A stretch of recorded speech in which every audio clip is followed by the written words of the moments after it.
하나님은 저런 애를 왜 저렇게 만들었을까? 왜 나는 그렇지 못할까? 이런 생각을 한 적이 있습니다. 오늘 성경에 나타난 이 압살롬이라는 친구가 나옵니다. 이 압살롬, 이름을 풀어보면 살롬이 뭘까요? 살롬. 샬롬 인사하잖아요. 평안, 평화 이런 뜻이잖아요. 압은 뭘까요? 아빠, 그죠? 아빠. 그래서 압살롬 그러면 아버지가 평화롭다, 아버지에게 평강이 있다라는 뜻입니다. 아마 다윗이 압살롬을 낳고 너무너무 평화한 가운데, 기쁨 가운데 있었던 것 같아요. 그래서 이름을 압살롬이라고 지어줬어요. 근데 그 이름대로 살아야 되는데 이름대로 살지 못합니다. 이 압살롬에게는 특징이 있었어요. 오늘 바로 전장에 14장에 보면은 머리끝부터 발끝까지, 무슨 노래 가사 같아요. 머리끝부터 발끝까지 흠모할 사람이다.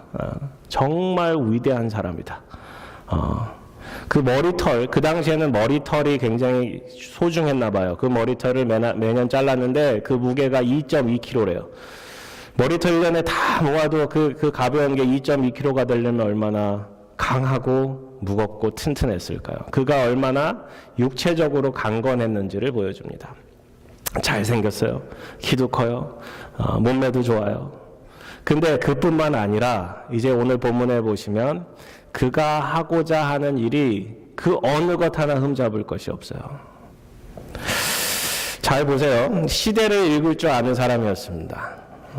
그 시대가 어떠한 상황이었고 어떻게 돌아가고 무엇이 잘못되어 있고 그를 잘못하기 위해서 어떻게 해야 된다라는 일들을 잘 말할 수 있는 사람이었어요. 말도 잘했어요.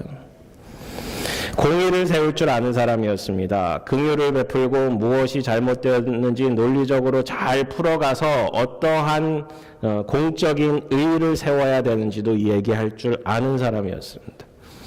온유함도 있었고 부드러움도 있었어요. 사람들이 가까이 와서 그에게 경배하려고, 왕자시여, 왕자는 특권이 있었고 장관과 같은 특권이 있었기 때문에 그에게 경배하려고 하면 그렇게 하지 마시라고 일으켜 세우고 안아주고 입 맞춰주고 함께 백성들과 함께 하려는 그 마음이 있었습니다. 겸손함도 있었습니다. 그를 만났던 수많은 사람들이 그의 모습에 흠모하고 존경을 표했습니다. 4년 동안 재판을 하는데 많은 사람들이 그에게 경의를 표하고 감사합니다. 어떻게 이렇게 좋은 일들이 저희에게 벌어집니까?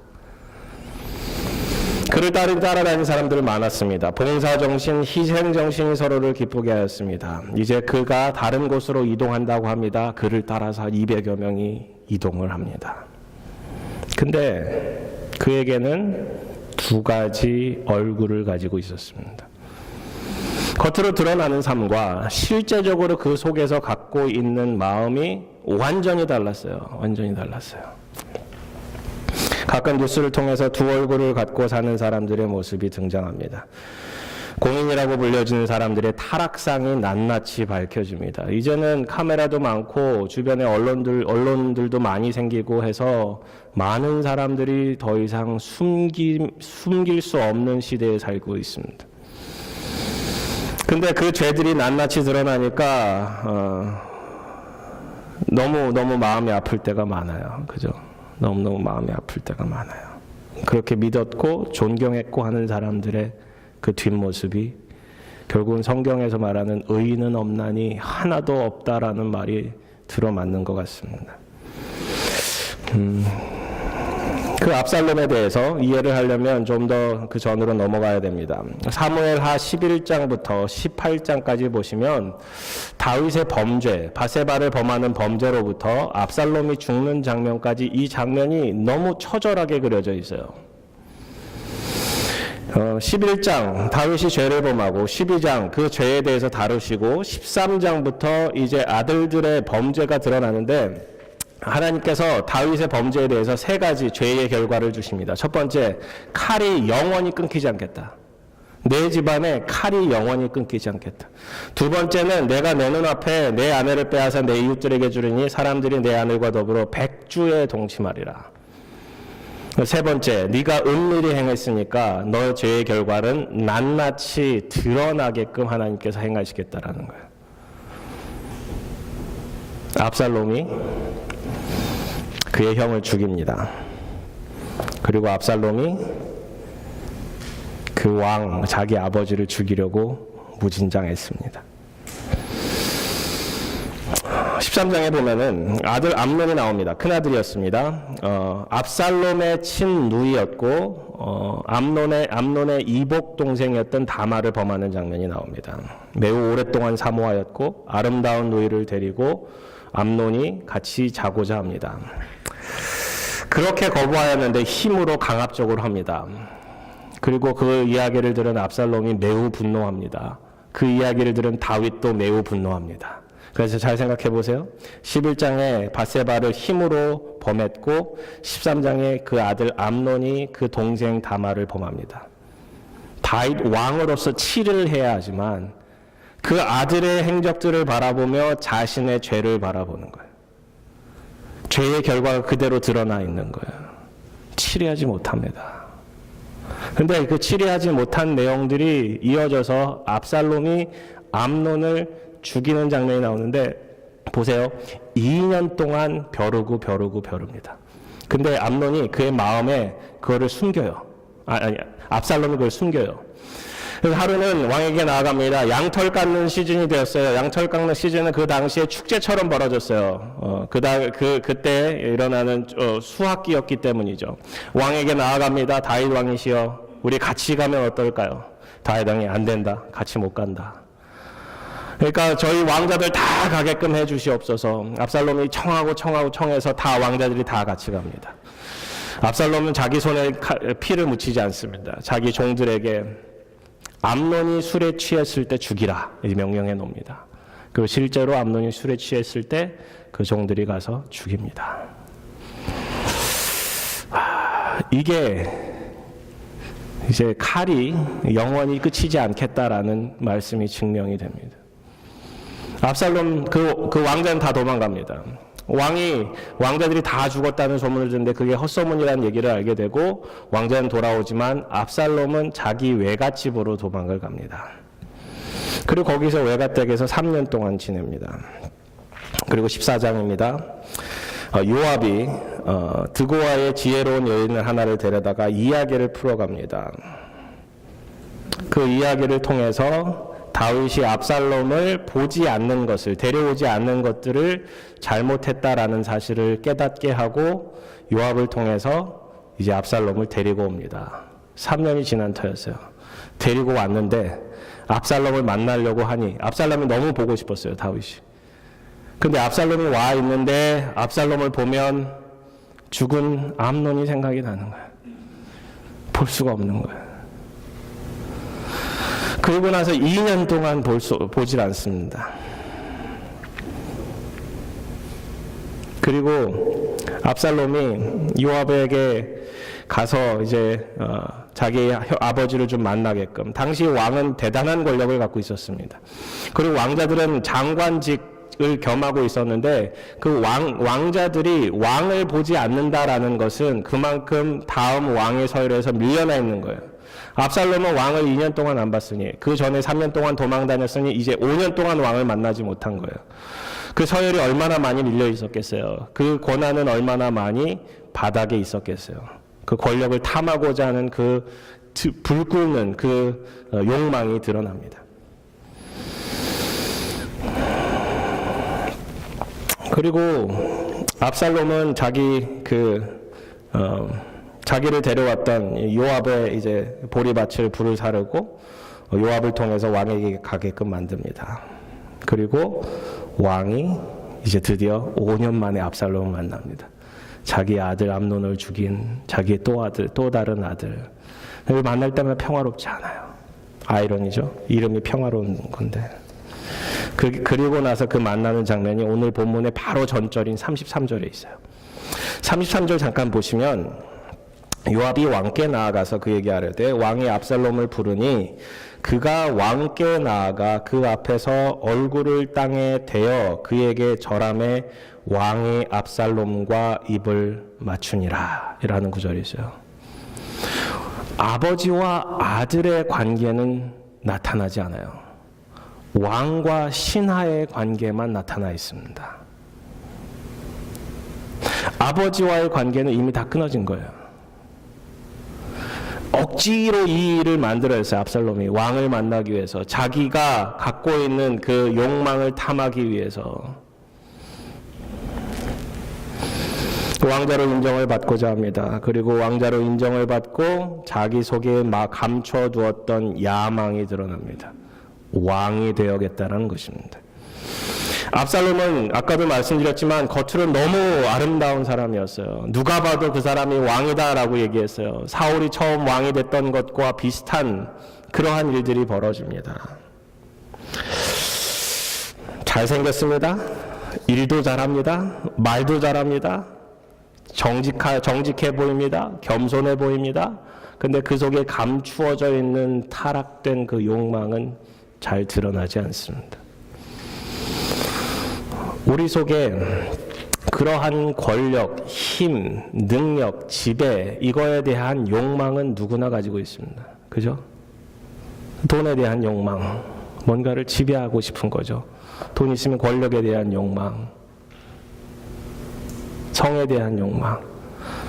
우리가 갖고 있는 욕구는 사실은 지배의 욕구예요. 내가 뭔가를 하고 싶다라는, 내가 하고 싶어 하는 대로 살고 싶어 하는 그 욕망이 다 있다라는 거예요. 근데 그 하나님께서는 그걸 다루시기를 원하세요. 그 욕망을 다루시기를 원하세요. 그 욕망이 사실은 죄라고 얘기하시는 거거든요. 그걸 바꾸어서 이걸 하나님께서 만드시면 우리가 바라는 욕망이 다른 세상 것이 아닌 하나님을 바라게끔 만드시는 하나님의 마음이 거기에 숨겨져 있어요. 잘 생각해 보세요. 우리가 바라는 것, 그토록 바라는 욕망이 다른 것이 아닌 하나님이 되고자 하는, 하나님이 되시고자 하는 그 하나님의 마음. 근데 압살롬은 그걸 완벽하게 실패해요. 자기 스스로 왕이 되어서 스스로 자기의 나라를 다스리고자 합니다.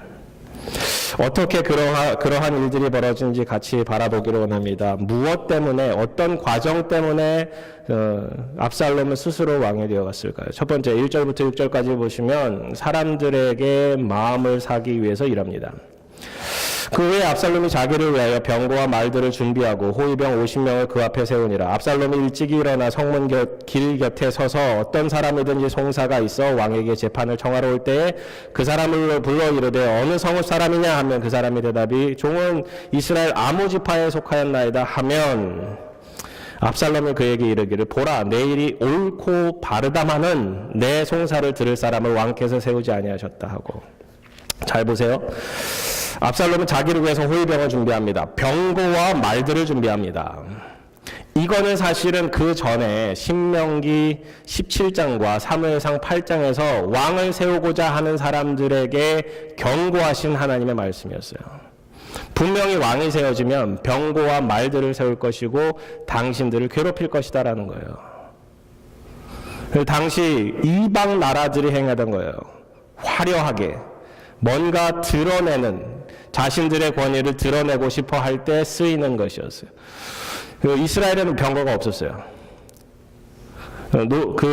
다윗도 노새 타고 다녔어요. 근데 화려한 말과 이제 병거들을 만들어 놓고 사람들에게 보여주는 거예요. 이러한 권위를 우리가 갖고 있다라는 거예요. 아마도 그의 외갓집 3년 동안 보내면서 배워오지 않았을까 사람들은 추정해 봅니다. 그리고 사람들을 만나면 어디 성읍 사람입니까? 물어보고 어디 성읍 사람입니다. 그러면 당신의 송사에 대해서 잘 들어주고 왕께서 당신의 일을 들을 사람을 세우지 않았습니다. 라는 소문을 퍼뜨립니다. 가짜 소문이죠. 근데 이 얘기가 뭐냐면 왕이 지금 제대로 일 안 합니다. 라는 얘기를 하는 거예요. 왕 일 안 해요. 당신 얘기 들어줄 마음이 왕에게는 없습니다. 그 4절 보세요.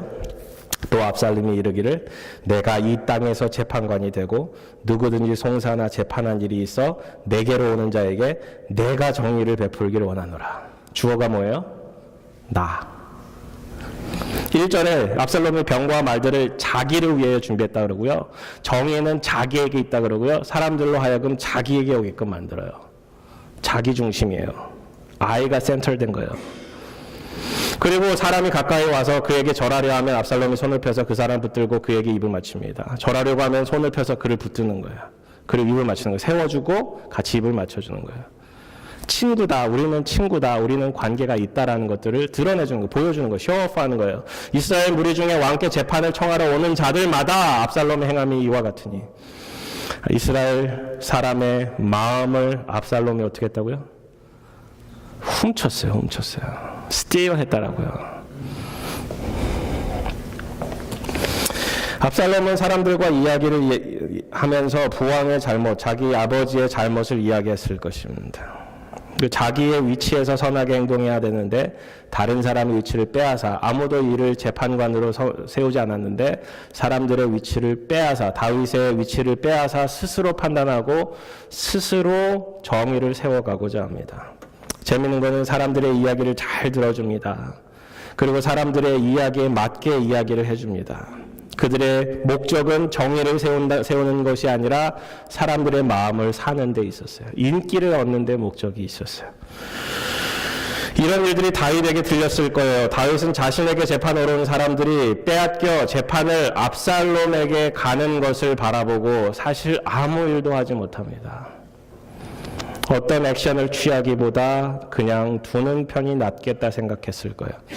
11장 범죄를 저지르고 압살롬이 죽는 데까지 사실은 다윗은 굉장히 소극적으로 행동합니다. 적극적으로 나서질 않아요. 어떤 일들이 벌어지면, 어떤 소문이 들리면 그냥 그것을 둬요. 왜? 그러한 일들이 사실은 자기의 죄를 바라보게끔 만들기 때문에. 좀 이따 보겠지만 시편 3편 있잖아요. 시편 3편은 압살롬에게 쫓겨간 다윗의 마음을 노래한 거예요. 천만인이 나를 둘러쌀지라도 내게 구원은 하나님께 있습니다. 하나님을 바라보는 그 마음 가운데 그는 사실 통치의 자리에서 내려오게 됩니다. 그런데 하나님께서 이 과정을 왜 허락하셨느냐? 다윗에게 그 왕 위에서 내려오는 연습을 시키시는 거예요. 네가 왕이 아니다. 하나님이 왕이시다. 하나님이 왕이시다. 사람을 향해서 두려워했던 사울, 그리고 여기 똑같이 압살롬도 사람을 두려워하고 사람들의 마음을 사고자 합니다. 그리고 사람을 이용하고자 해요. 하나님의 뜻이 아닌 사람의 뜻, 하나님의 생각이 아닌 사람의 생각을 중심으로 했을 때 하나님께서 그를 어떻게 하시는가의 그 결론을 보여줍니다. 그의 결론은 처참합니다. 두 번째, 그는 하나님을 이용합니다. 사람에게 인기를 얻으려고 했을 뿐만 아니라 두 번째, 하나님을 이용합니다. 7절에 4년 만에 압살롬이 왕께 아뢰되 4년 동안 그 짓을 한 거예요. 자기가 스스로 재판장이 되고 사람들의 마음을 얻는 일들을. 이스라엘 전체가 아마 압살롬에 대한 이야기를 들을 거예요. 예루살렘에 가면 정말 멋진 사람이 있는데 정말 잘 차렸고 거기에 사람들도 많아. 줄을 섰어. 그리고 그가 하는 말이 너무나 멋져. 그런 일들이 벌어지는 거예요. 4년 동안 왕은 내버려둡니다. 그리고 압살롬이 왕에게 나와요. 얘기한 것을 바라보세요. 내가 여호와께 서원한 것이 있사오니 청하건대 내가 헤브론에 가서 그 서원을 이루게 하소서. 헤브론에 가서 하나님께 제가 약속한 거 이루게 해주세요. 그러는 거예요.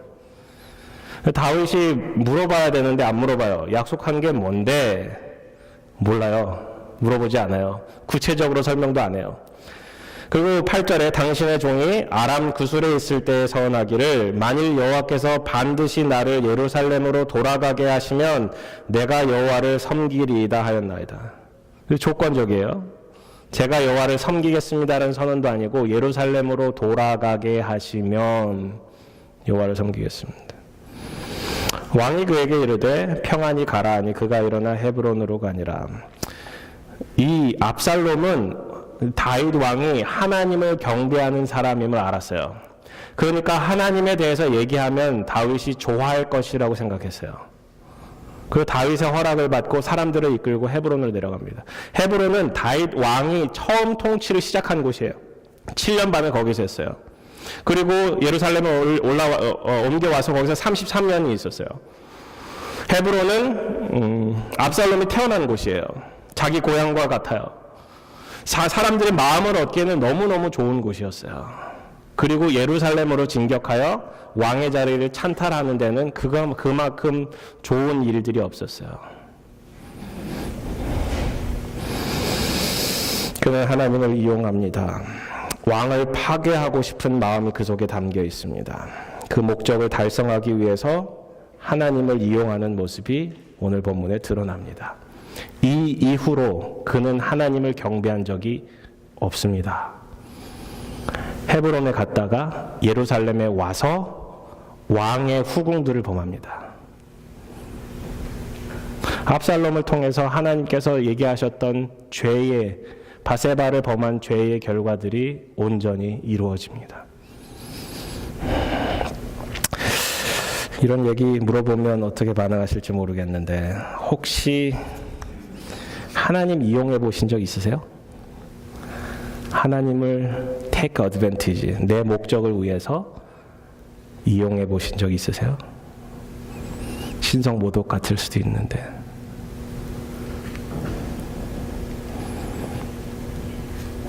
오늘 압살롬은 하나님 이용해요. 신앙을 빙자한 청원이었어요.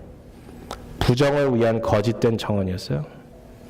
정확하지도 않아요. 굉장히 애매모호하게 제가 예루살렘 돌아오면 하나님 섬길 거예요. 그리고 하나님께 청원한 것이 있는데 그거 좀 이루게 해주세요. 우리가 하나님을 이용할 때가 많이 있습니다. 하나님께 기도하는 그 내용도 사실 생각해 보면 하나님 중심이 아니라 나 중심일 때가 많아요.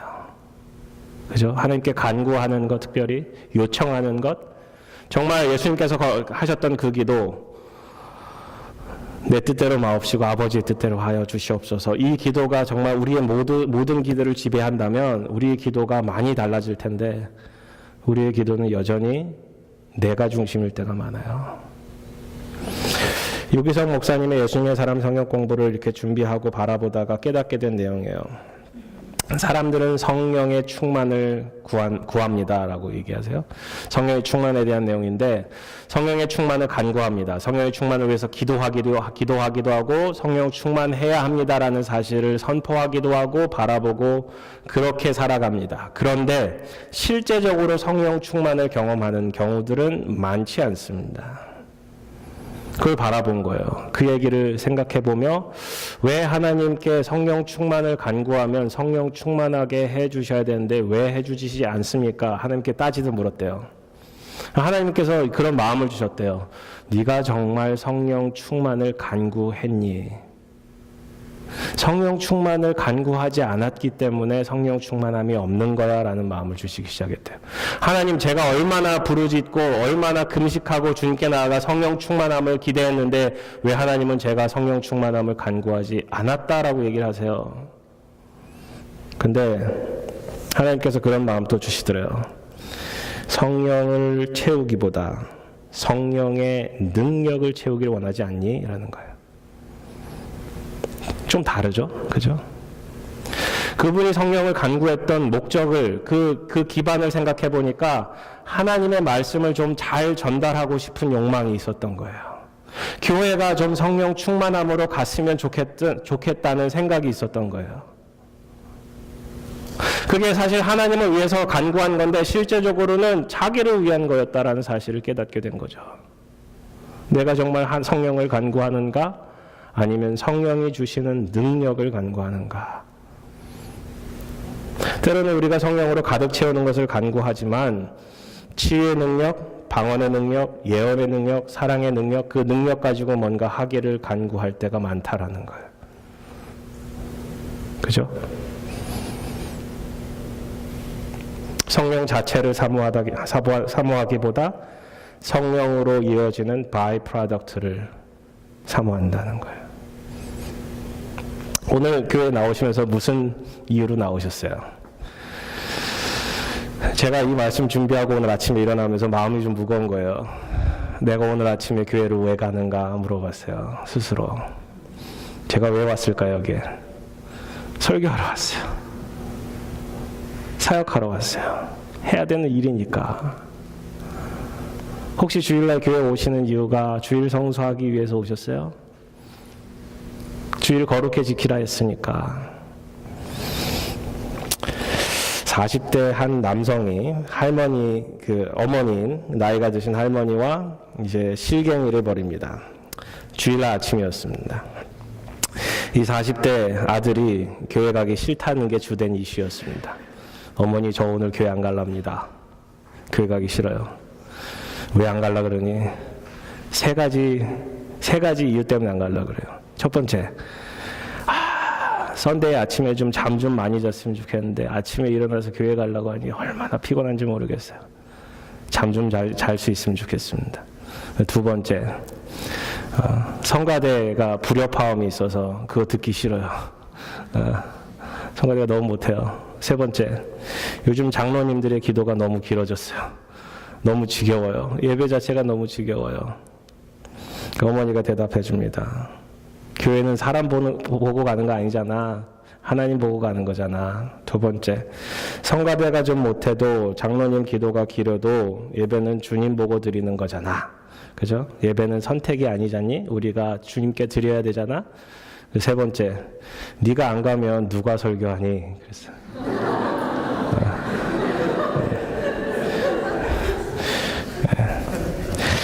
우리 때로는 교회 가는 것 자체가 부담으로 느껴질 때가 많아요. 그죠? 심지어 목회자들도 그렇습니다. 목회자를 좀 다른 사람으로 보지 마시고 같은 사람으로 봐주세요. 제가 이 자리에 선다고 해서 죄를 안 지는 거 아니고요. 제가 이 자리에 선다고 해서 여러분보다 좀 더 나은 사람도 아니고요. 제가 이 자리에 선다고 해서 뭔가 위대한 힘을 갖고 있거나 능력을 갖고 있는 사람도 아닙니다. 똑같아요. 근데 오늘 본문은 이야기해 줍니다. 하나님을 스프링보드로 이용해서 뭔가를 다른 목적을 추구하는 것 자체가 죄다. 하나님께서는 우리에게 성령의 능력을, 성령의 spiritual gift, 성령의 어떤 다른 것들을, 힘을 구하는 것이 아니라 성령 자체를 구하라라고 이야기하십니다. 마태복음 7장에 보면은 이런 얘기가 있어요. 너희가 악한 자라도 좋은 것으로 자식에게 줄 줄 알거든 하물며 하늘에 계신 너희 아버지께서 구하는 자에게 좋은 것으로 주시지 않겠느냐. 좋은 거 주신다라는 거예요. 구하는 자에게 좋은 거 주신다. 이걸 똑같이 누가복음 11장에는 너희가 악할지라도 좋은 것을 자식에게 줄 줄 알거든. 똑같아요. 하물며 너희 하늘 아버지께서 구하는 자에게 성령을 주시지 않겠느냐. 정말 좋은 것, 하나님께서 좋은 것이라고 주시는 것이 성령이라는 거예요. 성령 간구하십시오라는 거죠. 하나님을 이용하기보다 하나님을 통해서 뭔가 다른 것들을 바라보기보다 하나님 자체를 바라보라는 거예요. 하나님 자체를 갈망하라는 거예요. 하나님과 동행하는 그 과정을 즐기라는 거죠. 예배를 통해서 뭔가 얻기를 원하세요? 은혜를 얻기를 원하세요? 평안을 얻기를 원하세요? 회복을 얻기를 원하세요? 아니면 하나님을 원하세요? 하나님을 원해야 돼요. 하나님을 갈망해야 합니다. 세 번째, 스스로 왕이 됩니다. 이 압살롬의 정탐을 이스라엘 모든 지파 가운데 들어보내어 이르기를 너희는 나팔 소리를 듣거든 곧 말하기를 압살롬이 헤브론에서 왕이 되었다 하라 하니라. 압살롬이 정탐꾼을 보내요. 그리고 압살롬이 헤브론에서 왕이 되었다라고 선포하라는 거예요. 루머를 만들어내는 거예요. 사람들의 마음을 사서 그들 마음 가운데 압살롬이 드디어 왕이 되었다. 다윗의 통치는 형편없기에 이제는 압살롬, 위대한 사람, 보기에도 좋은 사람, 정말 정의를 행하는 사람, 겸손을 행하는 사람, 위대한 사람은 왕이 되었다 하라라는 거예요. 스스로 왕이 됩니다. 스스로. 사울도 문제였고 다윗도 문제였지만 사실은 월스트는 압살롬이에요. 사울은 기름 부음을 받았고 다윗도 기름 부음을 받았지만 압살롬은 스스로 왕이 돼요.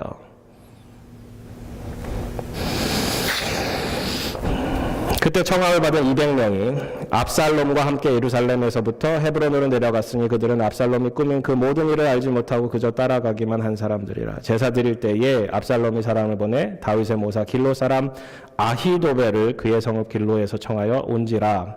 뭐 드릴 때예요? 헤브론에서 제사 드릴 때. 그죠? 제사 드릴 때 생각이 난 거예요. 아히도벨이 있었지. 이 아히도벨의 한마디는 하나님의 음성과도 같았다라고 얘기를 합니다. 대단한 사람이에요. 아히도벨은 누구 아버지인지 아세요? 밧세바의 아버지입니다. 그렇기에 다윗과는 친하지 않았어요. 모사가 되었지만 정치적으로 굉장히 뛰어난 술수를 가지고 있는 사람이었지만 다윗과 친하지 않게 그게 생각이 나서 아히도벨을 예배드리다 말고 모셔옵니다. 그리고 보세요. 성경에서 어떻게 기록하고 있는지. 반역하여 하는 일이 커감에 압살롬에게로 돌아오는 백성이 많아지니라. 반역하는 일. 전령이 다윗에게 와서 말하되 이스라엘의 인심이 다 압살롬에게로 돌아갔나이다 한지라. 다윗이 예루살렘에 함께 있는 그의 모든 신하들에게 이르되 일어나 도망하자. 그렇지 아니하면 우리 중 한 사람도 압살롬에게서 피하지 못하리라. 빨리 가자. 두렵건대 그가 우리를 급히 따라와 우리를 해하고 칼날로 성읍을 칠까 하노라. 압살롬이 왕이 되었다는 소식을 듣고 다윗이 이제 인심이 다 압살롬에게 돌아갔구나, 때가 왔구나, 그리고 자기가 예루살렘에서 떠납니다. 이 일은 왕자를 버리고 떠나는 거예요. 하나님께서 왕이 되셔야 되는 그 일들이 그들 가운데 벌어지시는 겁니다. 다윗도 죄를 범하였기 때문에 왕자에서 내려와야만 했어요. 사무엘상 8장에 보면은 왕을 원하는 이스라엘 백성들의 요구에 사무엘이 너무너무 분노해서 하나님께 기도하는 장면이 나옵니다. 그가 이렇게 기도해요. 왕을 주어 우리를 다스려 했을 때 사무엘이 그것을 기뻐하지 아니하여 여호와께 기도하며 여호와께서 사무엘에게 이르되 백성이 내게 한 말을 다 들으라. 이는 그들이 너를 버림이 아니요 나를 버려 자기들의 왕이 되지 못하게 함이니라. 하나님께서 왕 되심을 버렸다라는 거예요. 그게 무슨 의미인지 아세요? 내가 그들을 애굽에서 인도하여 낸 날부터 오늘까지 그들의 모든 행사로 나를 버리고 다른 신들을 섬김같이 내게도 그리하는도다. 하나님께서 왕 되심을 하지 못했다라는 것 자체가 우상 숭배라는 거예요. 다른 신을 섬김같이 한다는 거예요. 하나님의 왕 되심을 선포하셔야 됩니다. 우리가 찬양하잖아요. 영어 찬양으로 그렇게 하잖아요. King of Kings, Lord of Lords. 만군의 주여, 만왕의 왕이신 하나님.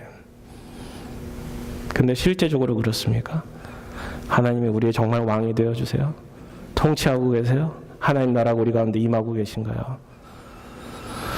권위에 대해서 이렇게 다루면서 이번 금토 이제 세왕 이야기를 다루겠지만 이분이 그 뒤에 또 책을 쓰셨어요. 세왕 이야기 후속편, 상처받은 사람들에게 보내는 편지라는 책을 썼어요. 세왕 이야기를 가지고 사람들이 많이 반응을 하니까 그 반응을 가지고 이러한 내용입니다라고 거기에 커멘터리를 다시는 거예요. 그게 이러한 내용입니다. 하나님께서 지금까지 여러분에게 상처를 허락하시고 오신 그 모든 길들에 대해서 하나님의 주권을 인정하십시오라는 거예요. 사람들은 때로는 그 상처로 인해서 그 반작용으로 뭔가 다른 것들을 만들어냅니다. 근데 그 모든 상황 가운데 일하고 계신 하나님을 인정해야 된다라는 거예요. 과거에 있었던 모든 일들, 특별히 상처, 어려움들, 고통들 가운데 이미 일하고 계신 하나님의 주권을 인정해야 됩니다라는 거예요. 때로는 우리가 상처를 통해서 하나님의 하나님 되심을 인정하지 못할 때가 많아요. 우리의 고통들을 하나님의 주권을 앞에 내려놓고 지난 날들을 감사로 올려드리지 못하고 불평불만할 때가 너무 많아요. 그땐 그랬지. 과거에 붙잡혀 사는 거예요. 하나님이 원하시는 바는 그 이전 것들을 버리고 미래를 바라보라는 거예요. 이전 것들을 사실은 버리라는 게 버리는 것이 아니라 하나님의 주권 아래 올려드리는 거죠. 사실 다윗과 압살롬의 문제는 과거에 대해서 하나님의 주권을 인정하지 않았어요. 다윗은 떠났고 압살롬은 차지하였고 그 모든 과정 가운데 다윗의 치리하지 않음과 압살롬의 용서하지 않음이 그대로 들어있어요. 권력을 탐하고자 하는 사람들의 마음. 이 말씀을 준비하며 베드로전서 2장 말씀이 생각났어요. 너희는 택하신 족속이요, 그죠? 하나님의 거룩한 백성이요. 근데 거기에 그런 구절이 있어요. 왕 같은 제사장이라. 왕 같은 제사장. 근데 그 말씀을 잘 생각해 보면 우리가 왕 같은 제사장이지 왕이자 제사장이 아니라는 거예요. 우리는 자꾸 왕이자 제사장이고 싶어 해요. 사울처럼, 압살롬처럼. 근데 하나님에 나아가면서 하나님의 왕 되심을 인정하는 그분의 자녀인 거죠. 사사기 때 이스라엘의 왕이 없으므로 사람이 각기 자기의 소견대로 행하였습니다. 그것이 하나님 보시기에 악이라고 얘기하세요. 왜 왕이 없어요? 왕이 있죠. 하나님이 왕이시죠. 이 구절을 가지고 사사기 21장 25절 이 구절을 가지고 이 포스트 모더니티를 풀어냅니다. 이 시대를 풀어내요. 이 시대는 왕이 없다. 그렇기에 우리의 소견에 옳은 대로 행한다라는 거예요. 각기 가치가 다르고 각기 믿는 바가 다르다라는 거예요.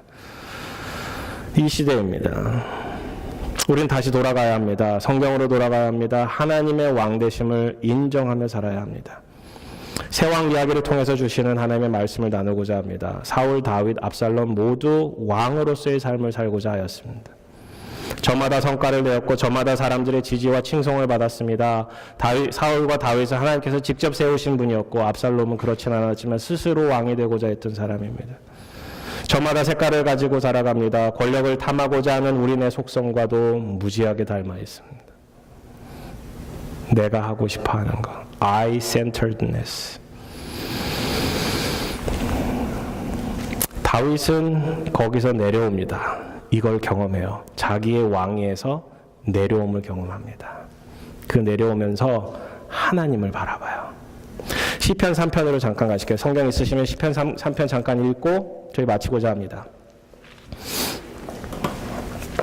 시편 3편을 보시면 여호와여 나의 적들이 얼마나 많습니까? 일어나서 나를 치는 자가 많습니다. 많은 사람들이 나를 대적하여 말하는데 그는 하나님께 구원받지 못할 거다라고 얘기를 해요. 여호와여 주는 나의 방패시요 나의 영광이시요 나의 머리를 드시는 자이십니다.